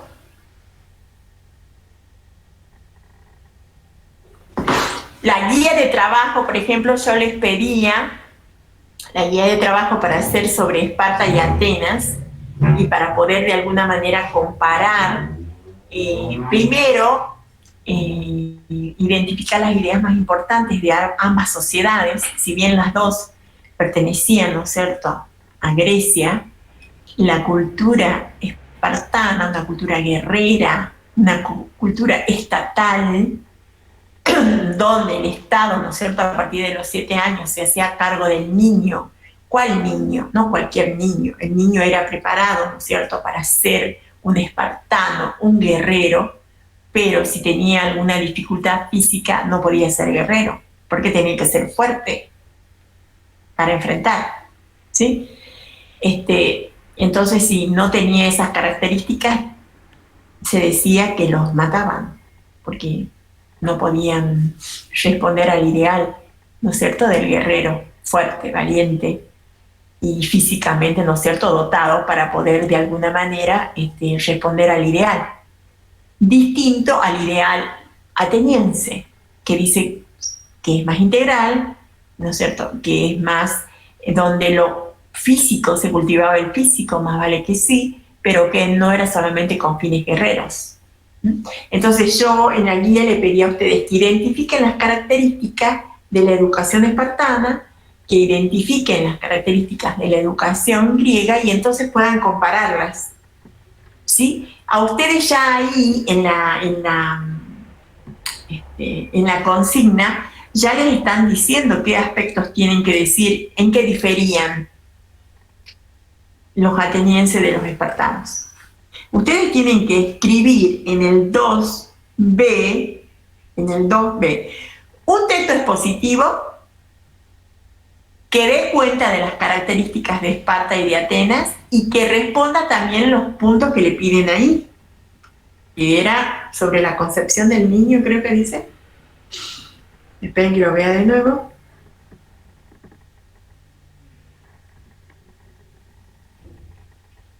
La educación destinada a los niños y jóvenes, la concepción y vida del niño, cómo era el niño en los espartanos y cómo era el niño en Atenas, y cómo era la educación de los niños en ambas sociedades.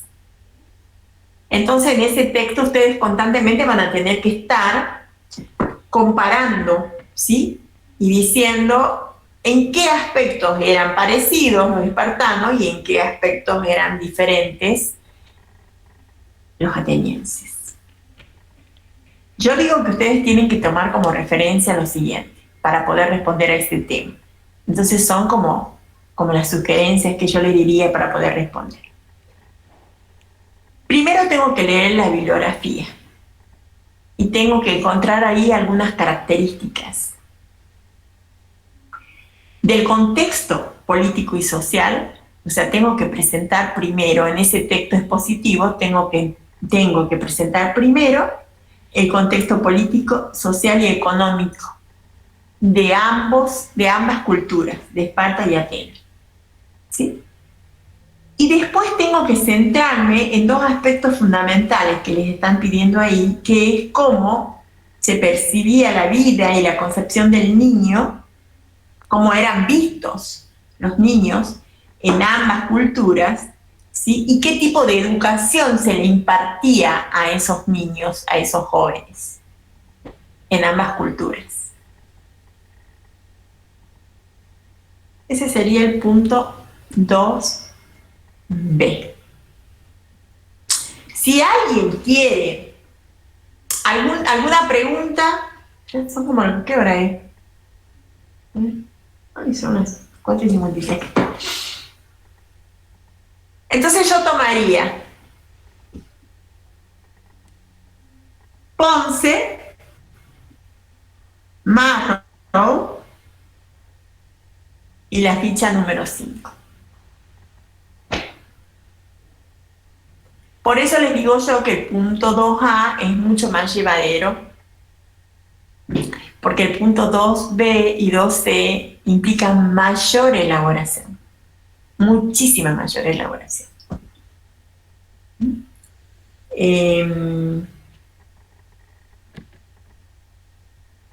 ¿Alguna pregunta?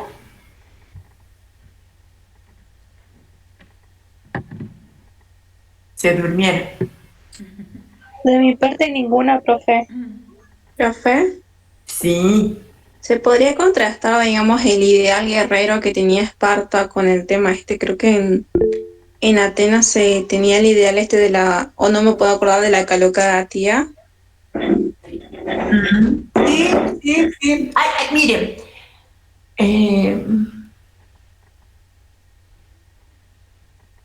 ¿Cómo los podría ayudar a ver?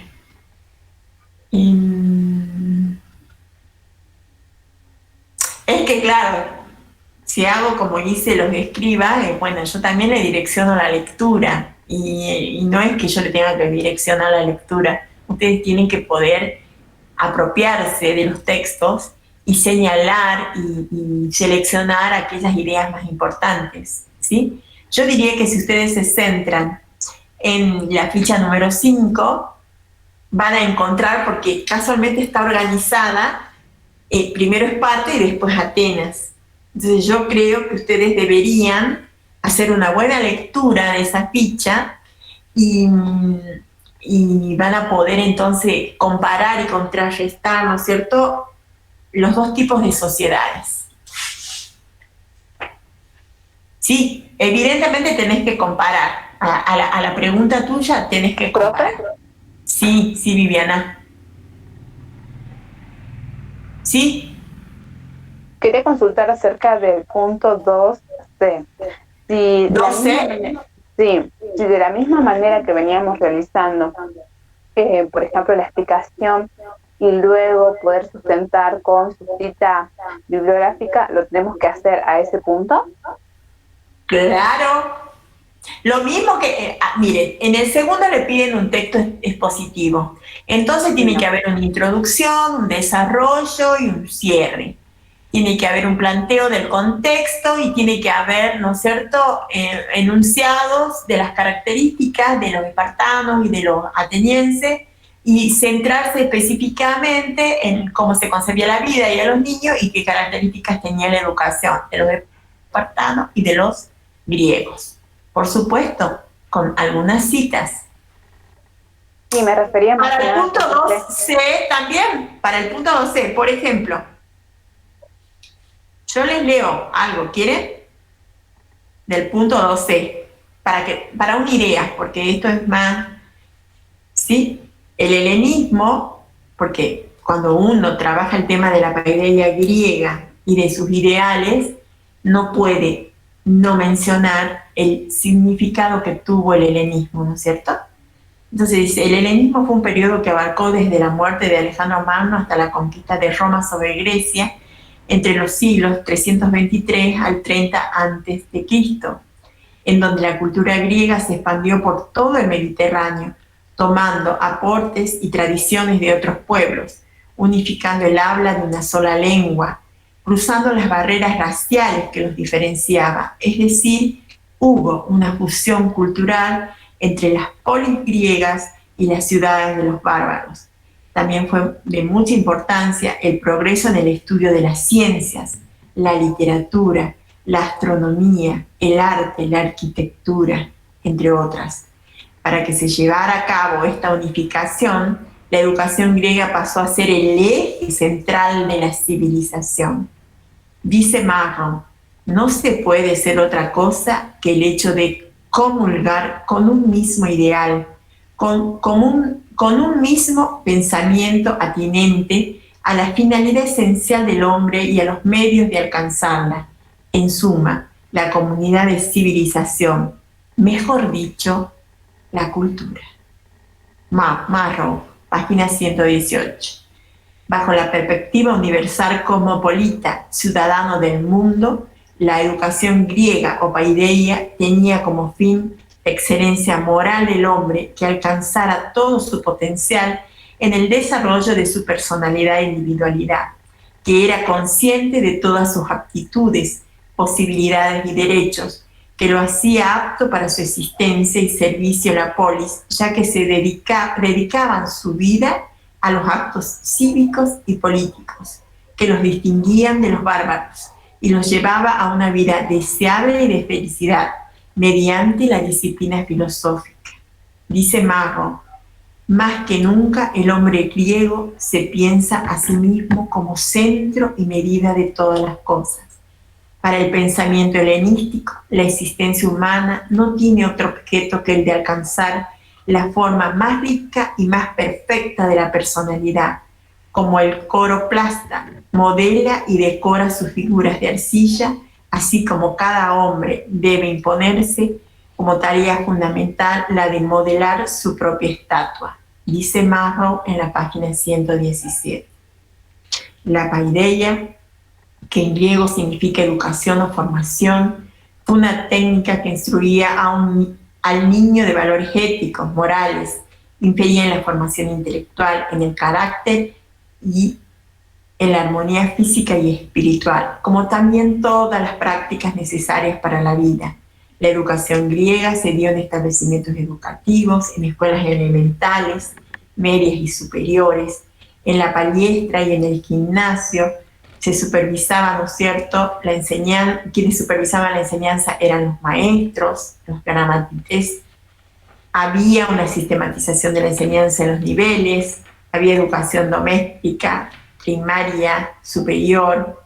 Siguió un modelo tradicional, se llamaba, ¿no es cierto?, una educación enciclopédica, programas del estudio del trivium, la gramática, la retórica o la filosofía o dialéctica, y el quadrivium, la aritmética, la música, la geometría y la astronomía, que eran las 7 artes liberales que todo hombre debía poseer. La civilización de la paideia aportó tanto a las civilizaciones del Occidente como a la historia de la educación. Su ideal humanístico, la búsqueda de la excelencia moral y de la cultura, a través de ella el individuo conseguía tomar su personalidad, tener una mejor calidad de vida y explotar su potencial intelectual. Esto le posibilitaba una inserción en determinadas sociedades, ¿no es cierto?, abiertas, que se entrelazaban y unificaban cultura. Y bueno, y sigue, porque bueno, de la paideia se puede hablar mucho. Casualmente, Bowen y Maslow son los que dan elementos para poder responder al punto 12. ¿Bien? Entonces, muchas gracias, profe. Entonces, más o menos por ahí tiene que ir la respuesta, ¿sí? Por ahí tiene que ir la respuesta, con algunas afirmaciones, algunos enunciados que ustedes van haciendo sobre lo que significó la paideia y con algunas citas que dan cuenta de ese pensamiento. Y eso tendríamos que ir como combinando, ¿no? Y si es que van a trabajar el punto 2C. Pero se puede poner muchas cosas, pero si no leemos la consigna, perdón por no haber leído la consigna.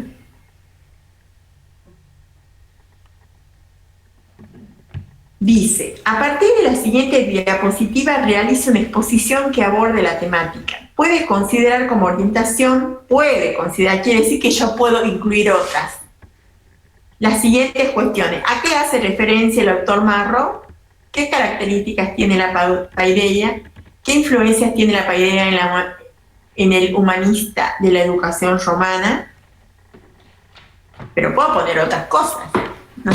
O sea, puedo dar respuesta a alguno de estos temas que le pide la consigna, pero también puedo poner otros que yo elabore cuando lea Maslow y Bowen.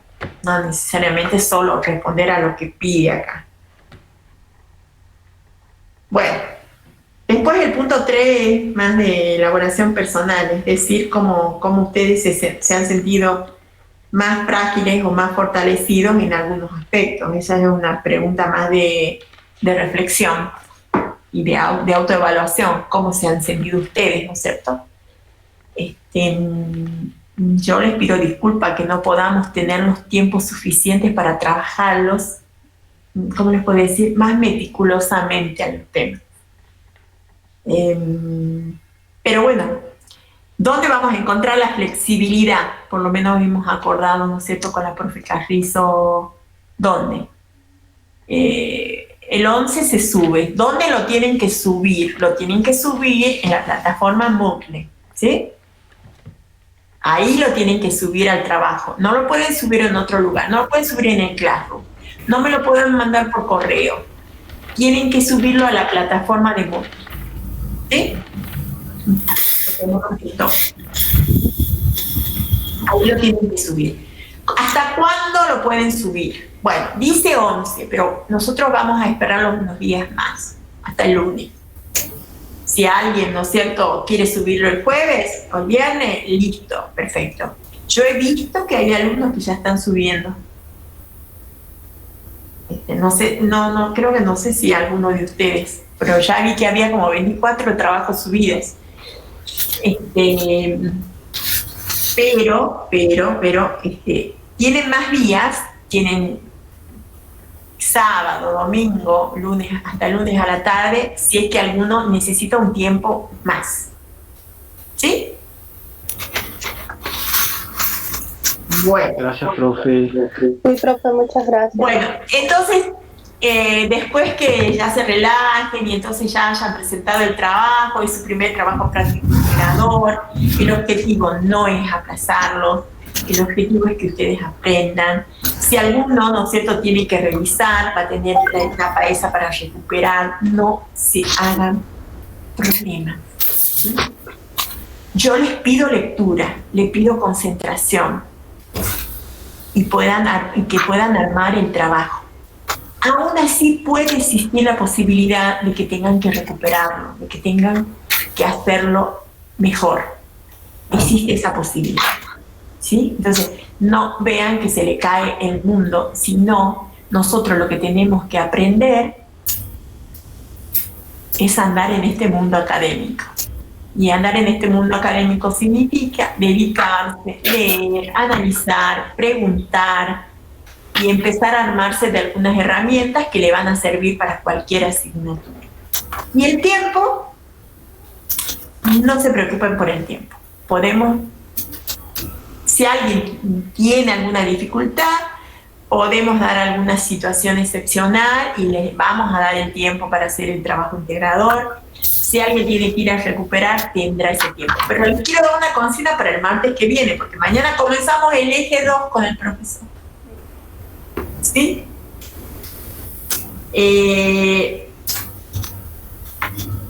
La consigna es la siguiente. La vamos a trabajar en un Zoom, así que necesito que ustedes sean protagonistas de ese trabajo. Necesito que ustedes buceen, exploren en la red, en internet, qué aspectos sociales, políticos, económicos, ¿no es cierto?, caracterizan al feudalismo. ¿Qué es? ¿Cómo se organizaba? ¿Sí? Y que algunos de ustedes, si pueden, busquen algunas evidencias, algunas pruebas de cómo era su música, cómo era su arte, ¿sí? Cómo era su arquitectura, para meternos en ese mundo tan fascinante que es, ¿no es cierto?, el feudalismo. Eso vamos a hacer. Vamos a hacer el martes que viene, si Dios quiere. ¿Sí? Bien. Ese sería. La consigna es eso, buscar en la red qué encuentran ustedes, alguna información, aparte de lo que dicen los autores, qué encuentran ustedes sobre el feudalismo. ¿Sí? Eso. Bueno. Ya saben, por el WhatsApp, si quieren, bueno, yo les voy a subir las guías. Las guías ustedes no tienen que sentir que las tienen que hacer porque si no la profesora me las va a desaprobar. Ustedes tienen que hacerlas a las guías para aprender. ¿Sí? Entonces yo les voy a subir para que tengan elementos para cada tema. Pero no es que tengan que entrar, ¿sí?, en cuánto más rápido hago, porque no es la cuestión de cuánto más rápido hago, sino cómo lo hago bien al trabajo. Entonces, no necesariamente se lo va a hacer Por eso ahora ya no voy a poner fechas límites, porque siempre las estoy corriendo. Así que ustedes dense un tiempito para las guías. Esto le va a servir, lo de las guías, para los finales. ¿Sí? Bueno, cualquier cosa por WhatsApp, estamos en contacto. Profe, ¿el práctico debe ser escrito por Word o te lo podemos presentar escrito en una hoja y con una foto pegarlo en un PDF? ¿Qué dicen las condiciones? No dice Arial, nada, no dice, no. Dice profe Word o PDF. Bueno, tiene que... Pero a ver, ¿cuál es el problema cuando vos me mandás una imagen? Yo no puedo hacer ningún comentario, no te puedo subrayar, no te puedo sugerir. No sé si me entienden. Es una cosa estática que no tiene retroalimentación. Yo les pediría que en lo posible lo hagan si me lo mandan, yo preferiría que sea en Word. Hagan una portada para las cuestiones formales, hagan una portada. No sé, quieren que les mande cómo se hacen las portadas, no sé, podríamos ayudar ahí. No sé, una letra que sea clara. Si elijo en Word, tienen que ser las letras, ¿no es cierto? No me van a hacer góticas ni nada de esas cosas que tienen rulos, no. Un Word en Arial Narrow, una fuente 11 o 12, un interlineado de 1.15, bueno, esas cosas son especificaciones. Sí, las citas tienen que ser con normas APA, ¿sí? Tienen que tener en cuenta eso para presentar un trabajo, que tiene que haber una portada, y que tiene que haber, ¿no es cierto?, un título, que tienen que estar identificadas las respuestas de las consignas, ¿no es cierto?, que tienen que hacer las citas bibliográficas, que al final siempre se tiene que señalar la bibliografía que se ha usado. Eso tiene que tener un escrito. Si quieren se los indico, ustedes díganme y les mando unas orientaciones sobre eso. Sí, profe. Vale. A ver qué dice Luis, no sé. Ezequiel, yo te pediría en lo posible, salvo que no puedas conseguir dónde escribirlo, que si vos lo vas a hacer, ¿no es cierto?, a mano, bueno, hay un programa que si vos escribís a mano, yo capaz que te lo pueda transformar. Pero bueno, tiene que ser legible, correcto, o sea, y como excepción lo podríamos aceptar, pero en lo posible después traten de tener un procesador para poder hacerlo al trabajo. No sé qué decía Luis ahí Que no, profe, que mande esas orientaciones que usted dijo para el trabajo, porque yo por lo menos me manejo a la simple, o sea, pongo la consigna, desarrollo. Entonces necesitaría, digamos, esa guía como para... Dale. Entonces, y les voy a mandar qué tendría que llevar la portada y cuáles serían las características formales del trabajo. ¿Les parece? Sí, profe. Sí, profe. Bueno. Profe. Que anden bien, chicos. Cualquier cosa me preguntan, ¿sí? Profe. También les voy a mandar, miren, sobre el texto expositivo. ¿Cómo, profe? Les mando qué características tendría que tener el texto expositivo, si es que van a responder el punto 2B. Sí, profe. Bueno. En el grupo igual mandó una compañera, profe, también. Ah, bien. No lo vi. Bien. Bueno, estamos en contacto entonces. Profe, yo le quería pedir una recomendación que a mí me pasa muchas veces que cuando leo tardo muchísimo tiempo, digamos, o sea, invierto mucho tiempo en un solo texto, entonces quería saber si es que usted tiene algún tipo de consejo como para poder quizás agilizar un poco más la lectura. Pero ¿por qué? Porque vos te detenés mucho en... Exactamente. Claro, pero la lectura que vos estás haciendo te va a servir muchísimo.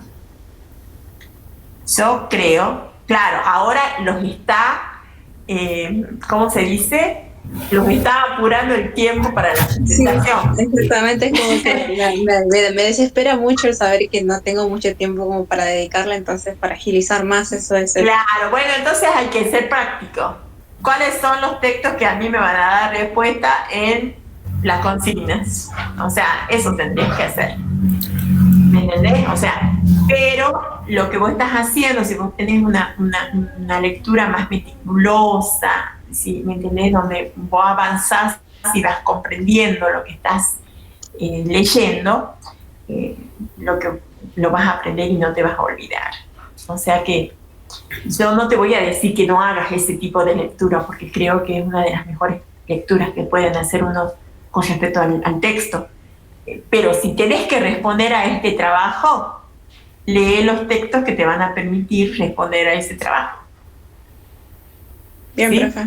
Entonces acá ya, y de los 3 puntos, del punto 2, bueno, vean cuál les resulta más fácil. O el 2A y el 2C, el 2A y el 2B, el 2B y el 2C, no sé, depende de cómo ustedes se sientan. Pero todo tiene que ir con lectura bibliográfica, así que no te puedo dar ese consejo de que no leas bien. Bien, profe. Bueno, Muchas gracias. Que anden bien. Sí. Hasta luego, profe. Que anden bien. Chao, Hasta luego, Jimena. profe, chao. Miguel, Victoria, Maggie, bueno, no sé, había como 37. Que anden bien.